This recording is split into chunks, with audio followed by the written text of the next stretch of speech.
Number 5. The Navy pilots. Since the release of the UAP documents, the new nomenclature, UFO fever has been in the air more than ever since Roswell. We've got open confirmation that the US government, the Pentagon, is researching actively the possibility of alien craft outright. That's the craziest thing that's ever happened in my life. In September 2019, Navy spokesperson Joe Gradisher confirmed that 3 recently released videos by the military contain evidence of unidentified aerial phenomenon. Like, that's it. This is the Navy, the government pointing to a video and going, yeah, that's an unidentified flying object that we don't know about. They're not saying it's a weather balloon. They're not saying it's stars. They're not outright saying it's an alien, but they're certainly implying it. The Navy agreed that they would confirm the sightings this time because pilots encounter bizarre sightings all the time, but are usually too concerned to report the sightings because of the stigma attached to previous theories about what may or may not be in those videos. Put gently, it means that the Navy felt like they had to comment on this thing so that pilots would feel comfortable admitting that maybe they're seeing UFOs without feeling like a tinfoil hat wearing conspiracist. The videos in question include reports from the STARS Academy of Arts and Sciences, released from 2017 to 2018. They feature long, oblong-shaped objects captured with infrared that appear in the Earth's atmosphere before rapidly disappearing from view. Now,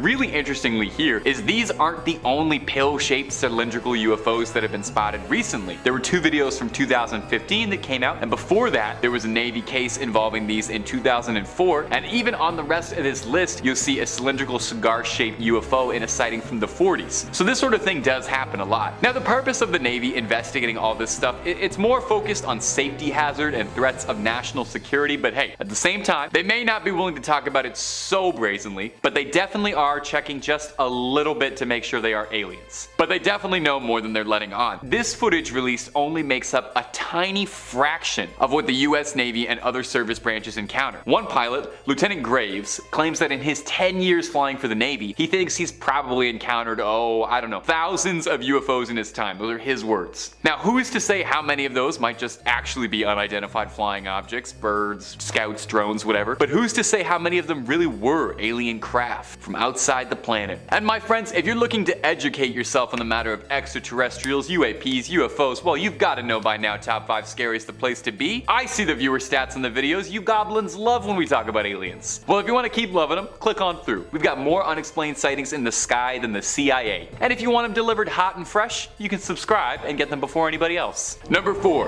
Childs Whitten case. The Childs Whitten encounter is one of the most recognized UFO encounters in American history for how surprisingly credible it seems. It happened shortly after the Roswell incident, when UFO fever was hot on everybody's minds in the States, and it was showing. The sighting occurred in the morning hours of one July 24th, 1948. The 2 pilots, one Clarence Childs and John Whitten, were flying approximately 5,000 feet above Montgomery, Alabama on a clear, normal night. Flight was going well, nothing too exciting, but at around 2:45 in the morning, Childs saw something peculiar. He noticed a dull red glowing light above and ahead of the aircraft, and it wasn't even remotely near Christmas, so it wasn't Rudolph leading the sleigh. He told Whitten that it must be a new type of army jet that was flying in front of them that neither of them had ever seen. They wanted to get a better look at it, and in a matter of seconds, well, they would, when the object flew past the right side of their plane and pulled up with a tremendous burst of flame protruding from its rear, and it zoomed upwards and onwards into the clouds. The 2 pilots described the object looking like a flying cigar with a cylindrical chassis and 2 decks and windows. Besides the 2 pilots, one passenger on the flight, one C.L. McKelvey, insisted that during his flight he saw a bright streak of red flashing lights by one of his windows. Now, Childs and Whitten were obviously pretty darn confused by whatever it was they'd saw. Didn't look like no plane they'd seen before, and the way it moved seemed technologically more advanced than anything the US Army was putting out in the late 40s. Now, the US Army proper would challenge this account, and their scientists insisted. They investigated the report and said that it was probably just a meteor the pilots and passengers had seen, which almost sounds like it might make sense until you stop and think about it for a second, because what meteor has windows and a glowing red light coming from it and propels itself forward and rapidly goes upward? Most meteors I've ever heard of go downwards. And Childs and Whitten both disagreed with this as well, saying they got a good long look at it and it wasn't a meteor. Whatever it truly was, though, might be lost to history. tragically. Number 3. The Gander, Newfoundland encounter. Our next story comes to us from Gander, Newfoundland, and it happened on February 10, 1951. A U.S. Naval Reserve lieutenant and pilot Graham Bethune was occupying the captain's seat of a plane flying near Newfoundland, Canada, when he spotted something unusual, massive, and rapidly approaching towards the plane. It resembled a disc. The co-pilot made a report of what he saw, and this is what he wrote. Take a listen. I observed a glow of light below the horizon about 1,000 to 1,500 feet above the water. The pilot and I observed its course and motion for about 4 or 5 minutes before calling it to the attention of the other crew members. Suddenly, the object changed direction at an incredible speed and began to pulsate, changing its colors as well. Then, it somehow reversed its course and tripled its speed until at last it disappeared over the horizon. The report would go on to say that whatever this object was, it came within 5 miles of the aircraft, which was proven later by radar evidence. Now, when the plane had landed, the entire crew was detained by intelligence officers and interrogated. At their destination, pilot and passengers were questioned again by naval intelligence and required to sign full disclosure documents. Now, take this next part with a grain of salt. Okay? Because I only found one source on this. But apparently a CIA scientist confidentially interviewed the pilot, and during their interrogation, he showed him a photo of a disc-like object that looked extremely similar to the one they had seen flying over the Atlantic. However, during the interviews, no Navy, Air Force, or CIA men would ever answer any questions related to extraterrestrials. No one would say the word alien, no one was saying UFO, nothing like that. They were trying very hard to downplay that. So what was it then? Because it sounds incredibly suspicious that the interviewers had a photo of something that looked similar to it and weren't saying the word alien at all. Number 2. November 1986 Japanese Airlines flight. Our next one comes to us from a pair of Japanese pilots. In November 1986, Japanese Airlines flight 1628 was heading over Alaska. Captain Kenju Terauchi and a crew of 2 others were on a flight making routine cargo deliveries to France. Captain Terauchi saw something that caught his attention when he saw blinding lights flashing off at the left and the right of the plane. Now, initially he didn't think too much of it. He thought, hey, maybe these are just US fighter jets zipping around. As his plane furthered forward, he realized that the object was flying ahead of him was of the unidentified variety, a UFO, if you will. Terauchi said that it looked like 2 spaceships had stopped in front of their faces, shooting off lights. The inside cockpit shined brightly, and I felt warm in the face, he wrote. That almost sounds kind of pleasant, to be honest. Captain Terauchi described the objects as being cuboid-shaped spaceships with a jet propulsion system that had horizontal lines of circular exhausts clustered around a dark center. The captain had also reported that when the plane had flown by this object, ground communications were cut out and all radar was blocked. Well, that's kind of odd, isn't it? Pretty interesting. Well, if you thought that was weird, the FAA would agree with it. That's the Federal Aviation Administration, who investigated the report very closely, interrogating Terauchi for everything they could out of the incident. Now, during this questioning, his co-pilot and his flight engineer, they said that they thought the object they saw was just strange lights, but they did agree that they really couldn't easily explain what it was they saw. In the end, the FAA ruled that what it was light refraction through ice crystals suspended in clouds. A bunch of science words. Sure. Number 1. Lieutenant Gorman. Our number 1 spot on this list is a humdinger of a tale. Now, most of us can only hope to maybe someday see a UFO in our lives, but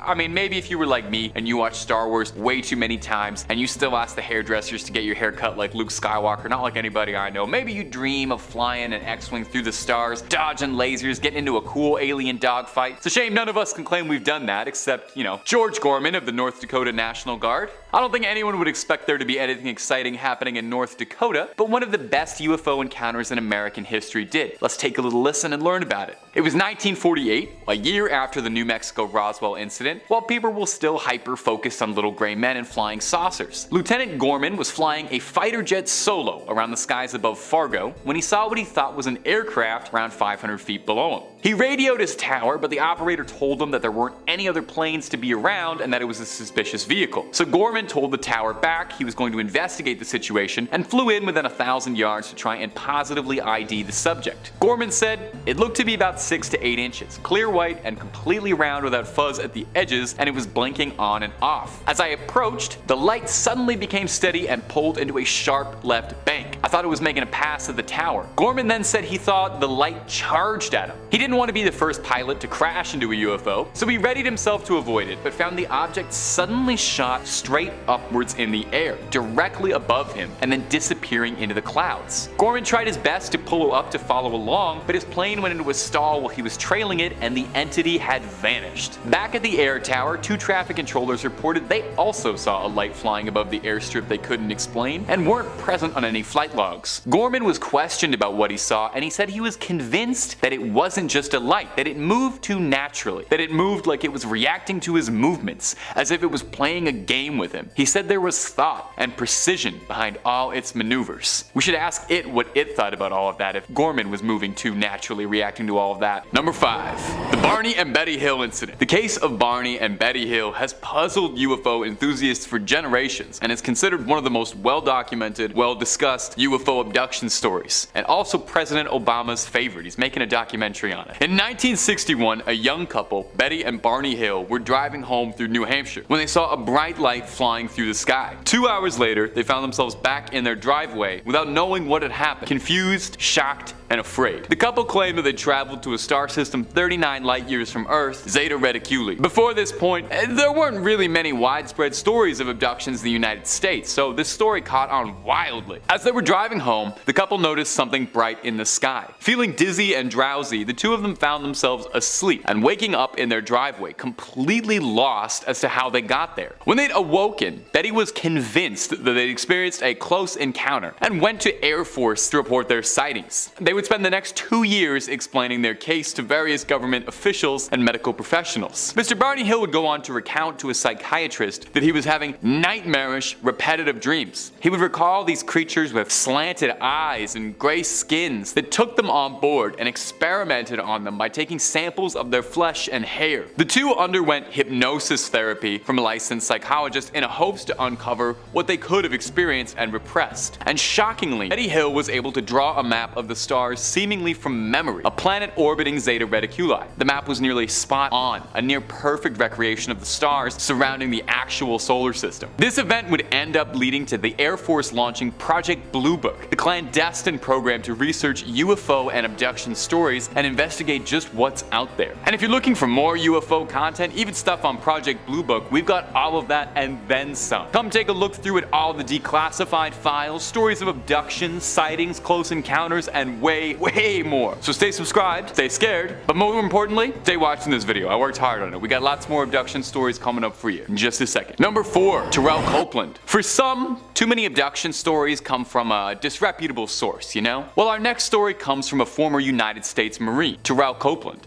A man who'd seen the brink and back and had never been shook like this before in his life. Pop those ears open and take a listen. Copeland reported this in 2007. He was living in his Virginia apartment when he saw an orb of white light across the street and hovering in the air, some 300 meters above the ground and changing colors rapidly. Now, Terrell had the same reaction most people like you and I might have seeing a glowing, colorful disco ball in the sky, and he thought, well, that's kind of weird, something's wrong. So he recorded it, posted footage online, and claims this is where his life took a dark turn. He was taking a nap in his apartment, and he said it sounded as if someone was breaking in. He called out into the darkness, asking who was invading his space, and he saw the doorknob move and heard scratching at his door. He grabbed a firearm that he kept in his apartment and went to go ready it, but found himself completely frozen, unable to move no matter how bad he wanted to. He claims he heard a voice that spoke to him, internally, as if it was his own thoughts, saying, "You don't need to do that. We won't harm you." I'm pretty sure if I heard that from inside my head, I would leap out my window just to be safe and take my chances somersaulting down the road, because I'm probably safer there. Now, doctors thought this incident was sleep paralysis, a condition in which one can experience vivid auditory and visual hallucinations during a period of insomnia and even freeze up. But Copeland would complain of hours missing that he couldn't remember. He said there was a span of about 4 hours over the course of 2 nights that he couldn't remember a single second of. So Copeland began to keep notes and sketches of his memories as he started to have these blocked memories resurfacing. He claimed that he saw a person with an elongated skull and pitch black eyes, and said he had a vivid memory of standing on a balcony waving at a cylinder-shaped ship. On a positive note for all of this, Copeland says that he doesn't believe this incident has haunted him, but feels that it's made him a better person and asking more questions, and it's definitely given him a story to tell at parties. Number 3, Frederick Valentin. Frederick Valentin was an Australian pilot. He was well trained, and he was an avid enthusiast of UFOs and extraterrestrials. Lucky for him, he might have seen one. Sadly for him, it was the last time anyone saw him. It was 1978, and Frederick disappeared over his 125 nautical mile training flight over the Australian mainland. While at 4,500 feet in the air, Valentin reported that there was an unidentifiable craft following behind him. Melbourne Flight Services insisted that there wasn't any other aircraft in the space with him, but Frederick replied back, "No, there's something on my tail." He described it as glowing with 4 repeating bright lights and rushing past him. Valentin said it was shiny, metallic, and chrome, and he was on radio with air control for 5 minutes before he started mysteriously experiencing engine trouble. The flight controller asked him again what was following him. Valentin responded, "It's hovering and it is not an aircraft." And this was the last thing anyone ever heard from Frederick Valentin. Authorities were completely unable to recover his craft, and after an intense search, threw their shoulders up at a loss. A local farmer alleged that he had seen a strange flying object in the sky the same day as Valentin's disappearance. The farmer went on to explain that he claims he saw the plane attached to this UFO. He told officials that he was scared to tell anyone about what he had seen for fear he would be the town laughingstock if he was a farmer raving about a UFO. Tragically, in the end, we're no closer to understanding what happened to Frederick now than we were all those years ago in 1978. Did Frederick get his wish? Did he get to see an alien up close? Did they take him back to the stars? Or who knows? And we may never know. I don't know. Number 2, Travis Walton. Alien abduction stories can be a little much sometimes. I'm sure you can agree. Even for those with very open minds, you know, they all seem kind of the same, and usually you can poke holes through them and find all the little weird details that don't add up. Well, take a listen to this one. Travis Walton's story is one of the most famous abduction examples on record. You might be familiar with it before if you study UFO stuff a lot. I've covered it a few times on this channel before because I think it is one of the most fascinating abduction stories. So let's hear it. In 1975, Travis Walton was working as a logger on an otherwise unremarkable day. And he was with 6 other loggers driving around in the forest when they saw something incredibly bright shining at them through the treetops. One of the men claimed that it looked like a flattened saucer. Walton stepped out of the truck to investigate and was struck by some invisible force that had knocked him backward. This startled the rest of the crew, who drove off in a flurry. And it's a great way to find out who your real friends are. Your real friends are not the guys who leave you in the woods where you're about to get abducted. I wouldn't do that to you. When the crew returned, Walton had vanished. Travis awoke and had thought that he'd been taken to a hospital because suddenly he found himself in a blindingly bright, sterile room and could hear people moving around him. But it wasn't until he got a good look at his doctors that he realized something was very wrong. 3 feet tall, brown quarter-sized pupils, and marshmallow-like skin. Walton freaked out, I think as most of us probably would do, and was restrained by his captors. He fought them off, but was greeted by a tall creature that he said resembled human, but was masked by an intimidating helmet, kind of a Darth Vader deal. This masked creature took Walton and escorted him back into the operating room, put a translucent mask over his face, while Walton drifted out of consciousness over and over again, unsure if anything that was happening was real. The next thing he remembers is walking alongside a highway as if nothing had ever happened. He eventually found his way to a phone and called for his brother-in-law, who panically asked what had happened.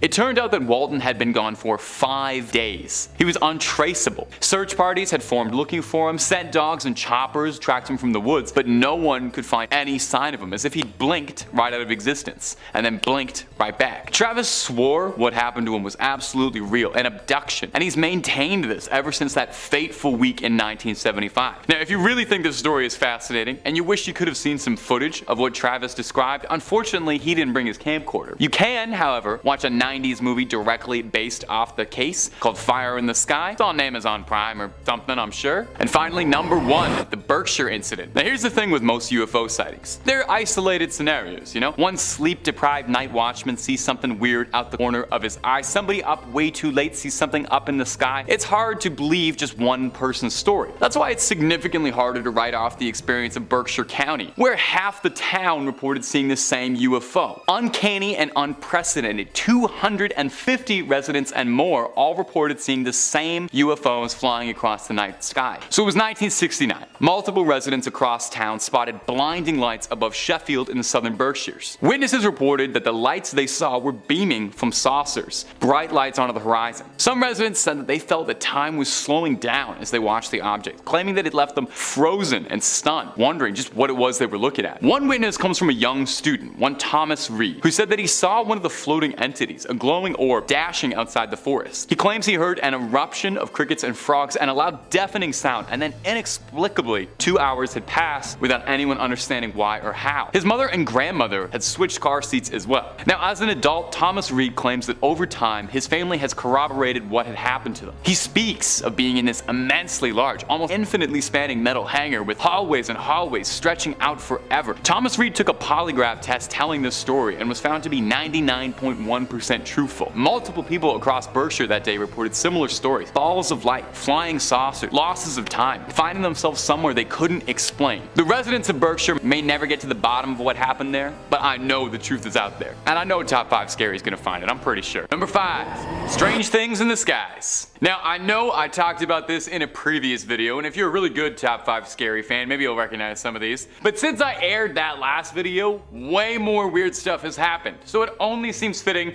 that we'd run through it once again. Starting on February 10th, yours truly's birthday by the way, there was a pattern of incredibly bizarre happenings in the skies, and some very, very dodgy answers from government officials who refused to confirm or deny anything, which always seems more suspicious than less. So here's a quick Cole's Notes play-by-play of the last few weeks. On February 10th, US fighter jets brought down a still unidentified object over the coast of Alaska. This object has not been confirmed what it is at all or identified, but it's been confirmed as not being a balloon. Okay, that's one thing, only 1 million left to go. One official referred to it as being the size of a small car, which is definitely beyond strange. You think you would see that flying around? This single event would probably be enough to set tinfoil hats on fire and keep me in business for the next few years making videos about conspiracies, but the literal next day on February 11th, a UFO was shot down over Canada, around the Yukon. That's the big territory up on the left, right by Alaska. A US fighter jet downed this one, and it was described as being smaller than the first and cylindrical in nature, which is gonna come up a few times before this video is done, so hold on to that thought, there's still more. February 12th, we had something bizarre shot down over Lake Huron.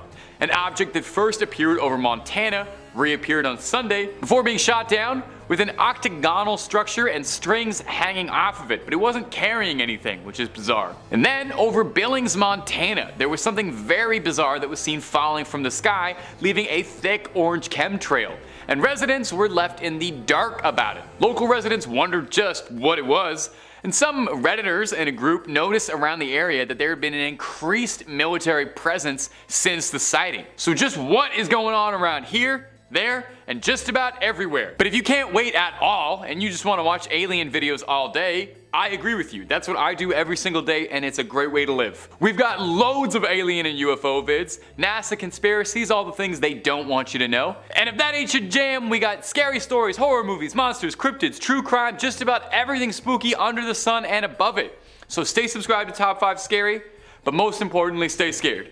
And keep watching this video, because I got way more weird stuff coming up for you. Number 4, the Tom DeLonge sighting. If you're a UFO enthusiast, then you know that one of the leading names in UFO research and discovery right now is Tom DeLonge, the nasally voiced frontman for pop punk project Blink-182. And if you didn't know that, now you do. Although I suspect most of the people who watch our videos don't know that band. Anyway, little trivia for you. That's what he does when he's not selling out $300 concerts. He hunts aliens, and he's pretty good at it. If some of the footage he gathers is anything to go by, why don't you take a look at this weird footage he shared on his Instagram a couple days ago. It's gonna go right there.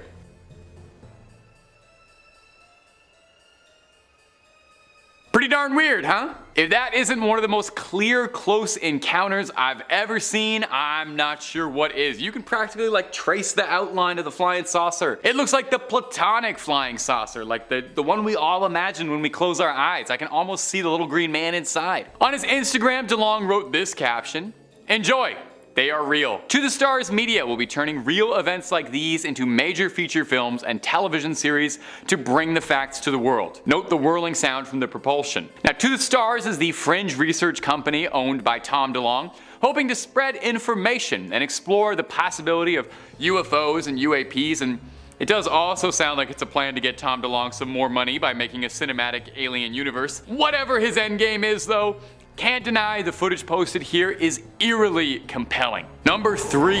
Gary McKinnon. Now, I've talked a bit about Gary McKinnon before on this channel because I am obsessed with this story. He's a notorious hacker who broke into NASA's security. His story is a cool one. I love anytime you hear someone pulling a fast one over a government agency like this, so it bears repeating. He's a genius computer hacker with a lot of spare time and wanted to know just what the Yanks were hiding from his home in Scotland. He wanted to go after NASA's data server to see if they had anything hidden they'd never told anybody about. Been called the biggest military hack of all time, so I'd wager maybe he found something. Why risk your life, career, freedom on this exactly? McKinnon claims he had received an insider tip that the US had reverse engineered technology from UFOs, free energy. In his own words, he said, "This should not be kept hidden from the public when pensioners can't even pay their fuel bills. And it's just like a bonus if you get some alien stuff on the side." So what did he find? McKinnon claims in his searching he saw images of aircraft that did not resemble any he had ever seen in his life. One in particular he describes as looking like a massive cigar-shaped craft floating over the northern hemisphere that did not look man-made. He said he was in shock looking at the image and didn't think to take a photo. Well, there's those cylindrical shaped crafts again. I told you to keep thinking about them, and keep thinking about them again because they're going to show up one more time before this video is done. Well, that wasn't the only exciting thing he found. He also found something called the Disclosure Project, a 400-page document outlining testimonials from government agents across multiple branches of service recording sightings of unidentified objects, but that wasn't even the meal ticket. The real jewel was a document of a non-terrestrial officer's sheet. A spreadsheet listing the name of NASA agents to be transferred to new ships or serve on board space stations, but McKinnon noted that none of the names of the vessels existed in any database. Now, I don't know how much you know about the US government, but they absolutely love it when you poke holes in their important security, triply so if you do it from the comfort of your bedroom in a country away. The US tried their level best to extradite McKinnon, but were prevented by the Crown from serving out a 70-year sentence. McKinnon's doing well. He recently took to the UFO subreddit to answer questions from fans and true believers. There wasn't a whole lot of new information, but it's just nice to know he hasn't been shoved into a black van somewhere. Number 2. The Navy and their pilots, Navy pilots. In September 2019, Navy spokesperson Joe Gradisher spoke out on 3 recently released videos by the Army that contained evidence of unexplained aerial phenomena. The Navy agreed that just this once, they would be willing to talk about something weird they'd seen and recorded because pilots are reportedly encountering bizarre things every day and feel just too uncomfortable to report it. One pilot in particular, Ryan Graves, who's a 10-year vet, has said he believes he's seen thousands of unexplained phenomena in the air in his career, but these go unreported because of the stigma attached to the previous theories about what may or may not be in the videos, in his words. To translate that a bit in layman's terms, the Navy feels that they have to comment so that pilots are willing to talk about that, hey, maybe we're seeing UFOs without feeling too crazy. These videos in question were released from 2017 to 2018, and they feature long, oblong-shaped objects captured with infrared that disappear in the Earth's atmosphere. Hey, there it is again, more cylindrical-shaped UFOs. Now, I'll be clear, I don't really have much of a connection or through line here, but I do think it's very fascinating how many of these stories do mention these cylindrical-shaped objects. Far from the earliest or last, in 2004 and in 2015, 2 similar sightings were reported featuring similar vehicles. Now, the purpose of investigating most of these reports is more focused on safety hazards and threats of national security.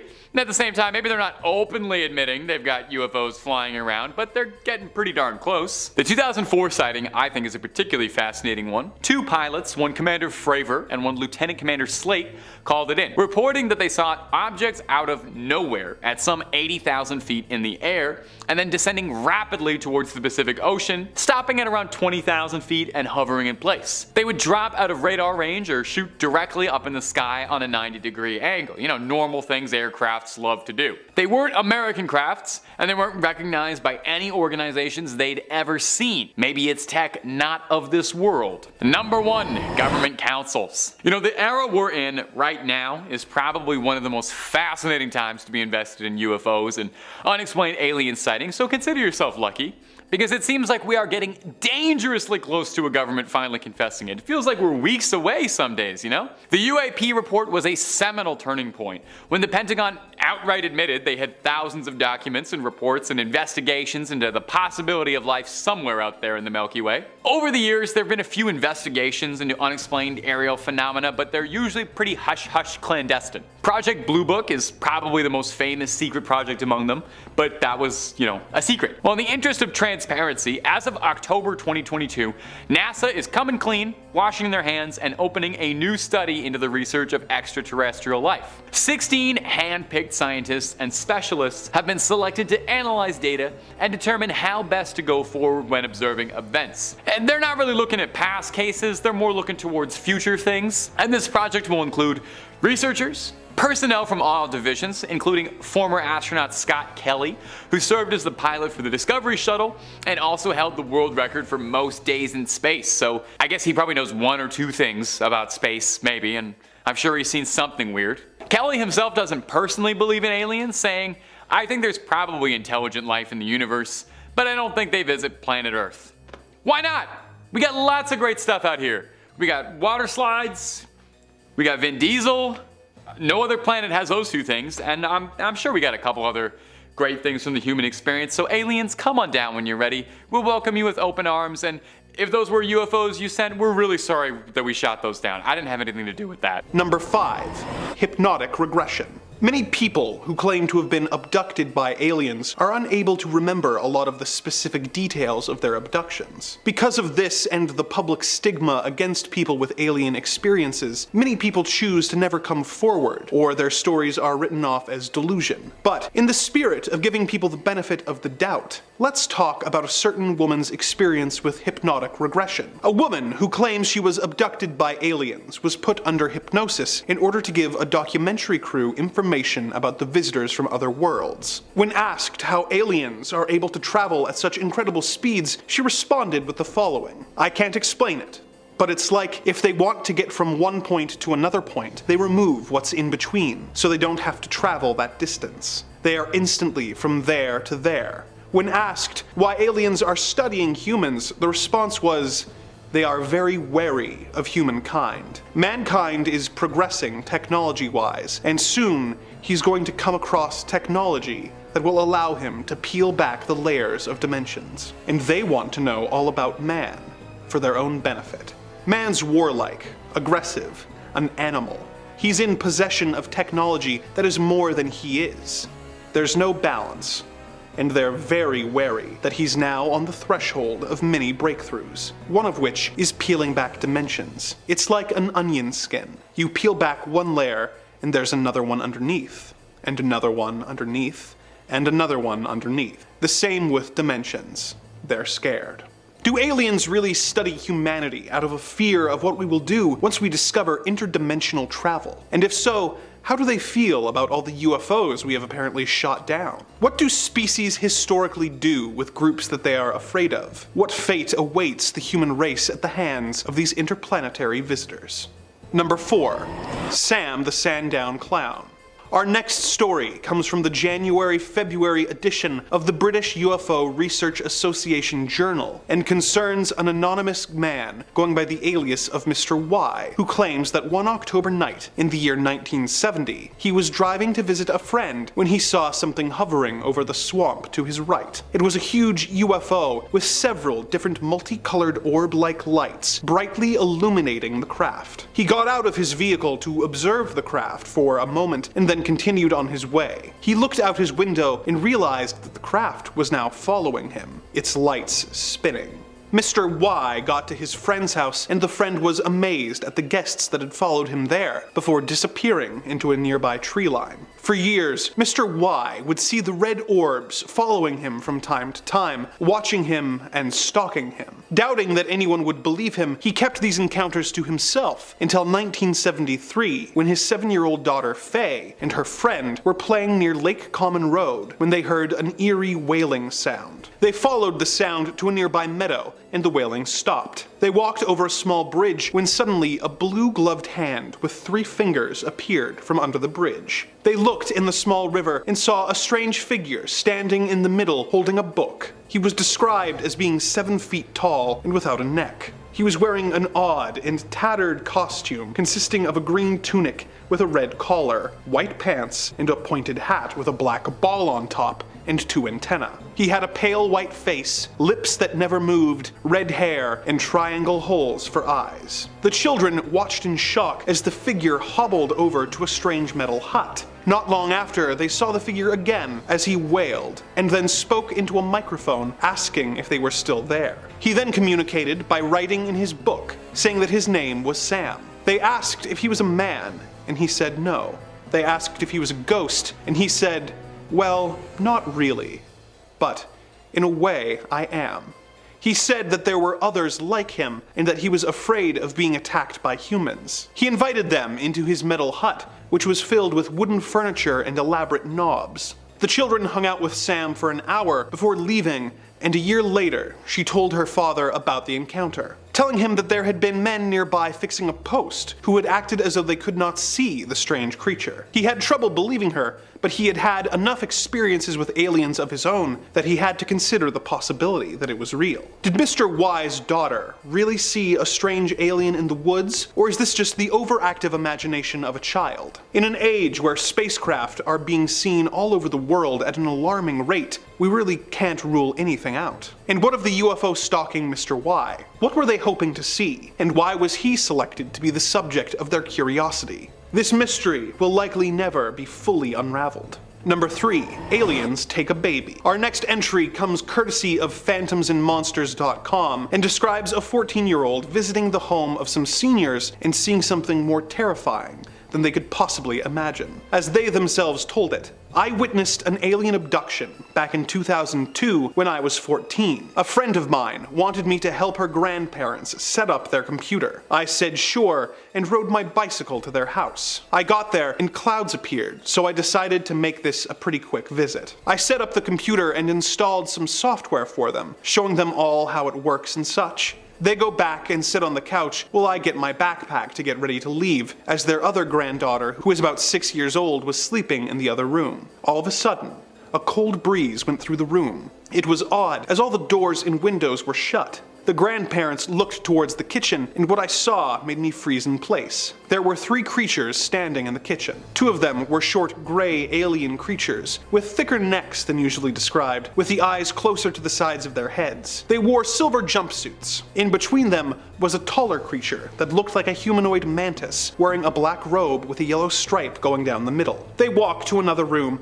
and a minute later returned with the robed creature, carrying the granddaughter in its arms. It's looking at me, and I get the feeling it knows who I am. I don't know why I got the feeling, but I did. I was very scared. The grandparents were looking at them too, but not doing anything. I thought, screw this, and fought off all the fear I could and clumsily charged towards them. I didn't even make 3 steps before the grandfather stopped me and told me they will bring her back. The creatures didn't move and continued to look at me. I couldn't get any more words out of my throat because I didn't even know what to think at this point. All of a sudden, a light stretched around them and they vanished. An odd glow remained for a few seconds before fading. After a minute of awkward silence and the grandfather repeating, "She will be brought back," soon I decided to leave. I rode my bicycle home as fast as I could while looking back, hoping that nothing was following me. I didn't sleep that night after I got home. The next day, I told my friend what had happened, and she told me it has happened before. The grandparents and other family members have tried to stop it, but to no avail. They just accepted it with a look of defeat and moved on. The granddaughter was brought back after a few hours. Not long after I witnessed this incident, their whole family moved elsewhere. I've heard from other people who claimed to experience similar events, and I feel they are legit. Why are aliens taking babies away from their families? What are they hoping to learn? And is there some way to stop them? One can hope, but it seems unlikely. Number 2, dream or abduction. This next story is from an anonymous Reddit user who claimed to be abducted and experimented on by aliens before waking up at home with injuries related to the experiment. As he told the story, in July of 2015, back when I was 19, I lived in a house in Southport, Sacramento with 3 other friends. I woke up one night to a light coming through the ceiling of my room, and it lifted me out of my bed. Next thing I know, I'm in some kind of chair and unable to control my body, like I was drugged with something. There were guys that were not human men, but gray people with large black almond-shaped eyes doing stuff with what seemed like medical instruments and machines. I was very terrified. I was unarmed, naked, unable to move. I was so scared. One of them was touching the machine that put the tube down my throat and into my stomach. His hand got close to my face because he had to adjust something holding my head in place. I remember getting a good look at his hand and eyes. They had long fingers with pads at the tips, sort of like salamanders, and they don't have fingernails. Their skin is gray, but kind of like a powdery translucent gray. They had large heads with small necks, so small and thin it didn't make sense. Their arms and fingers were long and skinny too. I was in the chair with my head and jaw held by something so I didn't see their feet. I'd say the tallest probably stood about the height of my lowest rib, and for reference, I'm 5'10". The tube machine sucked out the food I ate earlier that day, and then was pulled out of me. I don't remember how I got there, but then I remembered being in a cage made of some kind of metal that reminded me of aluminum. In a room with curved walls. In front of me was a man who looked a lot like a human, talking to a gray person on a window that lit up a screen like a hologram. The man was tall and looked like a human, except that his skin was very white and his hair was blonde and platinum. He spoke with a gray person on the holo screen in a language I didn't understand. He wore a blue flight uniform of some kind. This man was obviously military of some sort judging by his uniform. The gray person spoke in a language that sounded like birds chirping. Once the call was over, the holo screen turned into a different display with symbols, and the man turned and walked to me. He crouched down and spoke to me in plain English and said to me, "Everything's gonna be fine. I'm going to get you out of here and take you home." I was so happy to hear that. He opened the cage, and next thing I know, I fell on top of my bed with my back hitting the mattress first. I immediately got out of bed right after I fell. Was this a real alien abduction or simply a horrible nightmare? Typically, I would think it was merely a bad dream, but the user describes extreme pain in his throat for days afterwards from the tube being forced into him. What was the source of this pain if it was simply a dream? Truly a strange encounter to contemplate. Number 1. The Alien and the Bassinet. Our final story is another from phantomsandmonsters.com about a woman who was asleep in bed next to her baby's bassinet before waking up and seeing something that would make any mother panic. The following is an excerpt from her account. "I turned over on my side, facing the bassinet, and noticed a bright light coming in between the window blinds. I thought out loud, is it morning already? The light was coming in between the blinds and it was so bright, but the rest of the room was dark. There was also a bright light on the wall next to the window, and I looked up to see where the light was coming from. To my horror, just above the bassinet was an alien's gray face. It was just the head, no upper body, legs, or arms. The head was dark in color, very round, ending in a pointed chin, and there was a small slit for a mouth. The nostrils were small, but the eyes were large and almond-shaped and very shiny black. It had some sort of glass lamp on the top of its head. The light on the wall was projected from the lamp. Then I noticed that the being was looking down at my baby daughter. Oh my god, I couldn't speak. My heart started pounding so hard that I started trembling uncontrollably. It saw me and realized I was looking at it. The being moved towards me and I started screaming and swinging my arms. I remember that I screamed out loud for it to leave. It floated from its original position above the bassinet to just above my face. I remember seeing this light blue fog build up in front of my face, and then in a dreamlike manner, I heard a cooing sound similar to mourning doves. I had the feeling that whoever was talking to me was stern and was telling me that it was for our own good. The woman then describes waking up with a sore spot on her head and the alien being gone without a trace. She insists it was not a dream and that she really saw an alien creature that she believes will one day return. For her sake, let us hope it was simply a dream.